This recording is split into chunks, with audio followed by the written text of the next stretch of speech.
রোজ পড়তে যায়, রোজ স্কুলে যায়, ওদের বলতে হয় না যে স্কুল যা রে, পড়তে যা রে, একে আবার খেলতে যা রে, কিচ্ছু বলতে হয় না।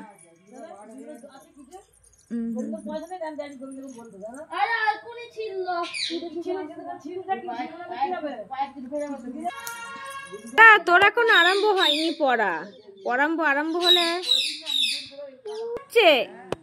ফ্রিজে ঠান্ডা জল খেলে তো রোগা হবে। হ্যাঁ হ্যাঁ হ্যাঁ, ও দেখাবে।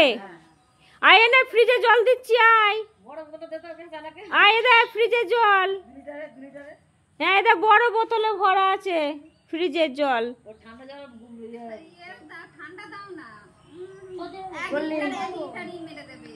ঠান্ডা গরম ভুলে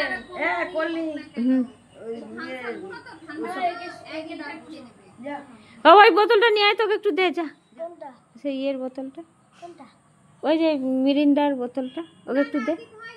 কেন একটুখানি নিয়ে যায়।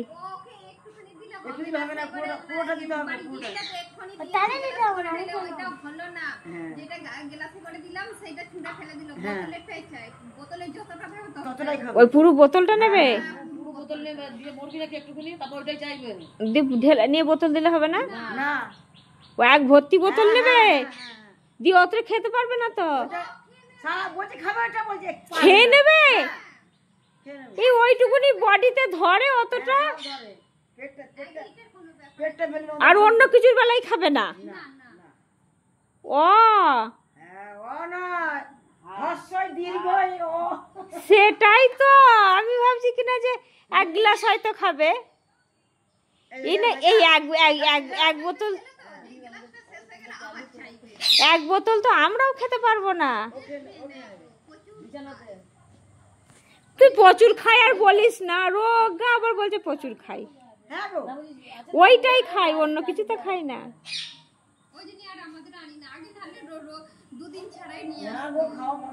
না না ওইসব দিস না, ওইসব খেলে না, না না শরীর খারাপ হয়ে যাবে। না না ওইসব খাওয়া একদম ভালো নয়, আমি তো আনিই নাই মাঝে সাথে সেদিকেই।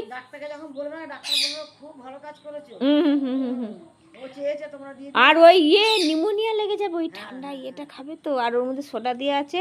আমি সেদিনকে ভাসান দেখতে গিয়ে বিট্টু ওই শপিং মলে ঢুকে একটা বোতল নেবো বলে দিয়ে এনে, এখনো শেষ হয়নি, ওই একটু একটু খাওয়া হয়েছে, রাখা আছে।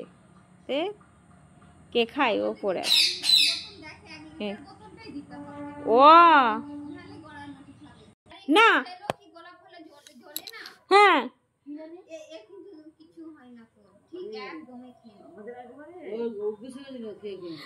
আমরা তো পারি, আমার মা তো একটুখানি খেয়ে বাবারে আমার নাক দিয়ে বেরিয়ে আসছে। হ্যাঁ হ্যাঁ হ্যাঁ হ্যাঁ হ্যাঁ হ্যাঁ হ্যাঁ হ্যাঁ,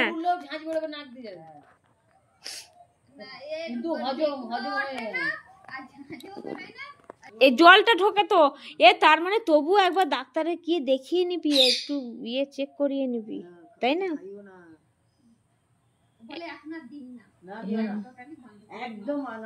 কি জানি বাবু, ওই বয়সে আমার ছেলে মেয়েকে, ছেলে তো বলছে আর বাড়িতে যে কেউ আসবে সেসব তো চিন্তা নেই। হ্যাঁ এবার আস্তে আস্তে সব শুয়ে বসে থাক,